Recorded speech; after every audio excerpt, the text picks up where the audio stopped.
बिस्मिल्लाहिर्रहमानिर्रहीम। Welcome to my channel UPI pension news update. I hope कि आप सब ठीक ठाक होंगे। आज का हमारा टॉपिक है यूपीआई पेंशनर्स मुतवज्जे हो यूपीआई पेंशन में इजाफे के हवाले से ताज़ा तरीन न्यूज़ अपडेट।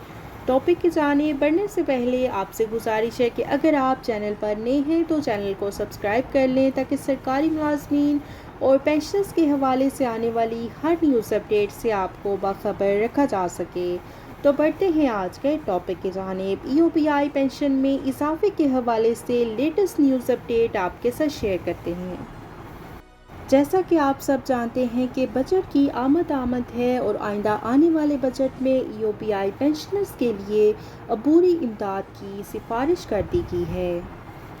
और आइंदा आने वाले बजट में वज़ारत ख़ज़ाना ने सरकारी मुलाजमीन की तनख्वाहों में 20% और पेंशनर्स की पेंशन में 15% इजाफे की तजवीज़ दी है। लेकिन इसहाक डार ने मामला वफाकी काबीना के फैसले तक मौखर कर दिया है। और पीटीआई के मुताबिक पहली बार यूपीआई पेंशनर्स के लिए अबूरी इमदाद की सिफारिश की जा रही है और इस बारे में हतमी फैसला वफाकी काबीना करेगी।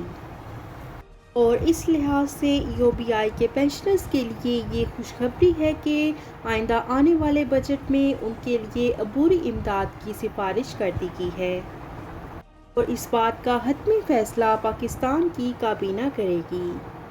हो सकता है कि आइंदा आने वाले बजट में यूपीआई पेंशनर्स को एक इमदादी पैकेज दिया जाएगा जिससे उनकी पेंशन में इजाफा हो सकेगा।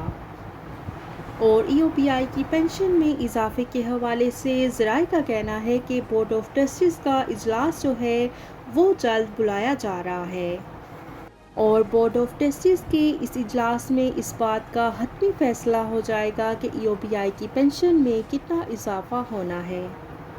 यूपीआई पेंशनर्स को जो इमदादी पैकेज दिया जा रहा है इसका फैसला वफाकी काबीना करेगी और इस फैसले के बाद काबीना इसकी मंजूरी देगी। तो ये थी यूपीआई पेंशन में इजाफे के हवाले से लेटेस्ट न्यूज़ अपडेट जो कि आपके साथ शेयर की गई। आई होप कि वीडियो आपको पसंद आई होगी तो वीडियो को लाइक कर लें। अगर आप चैनल पर नए हैं तो चैनल को सब्सक्राइब कर लें ताकि सरकारी मुलाजमीन और पेंशनर्स के हवाले से आने वाली हर न्यूज़ अपडेट से आपको बाखबर रखा जा सके।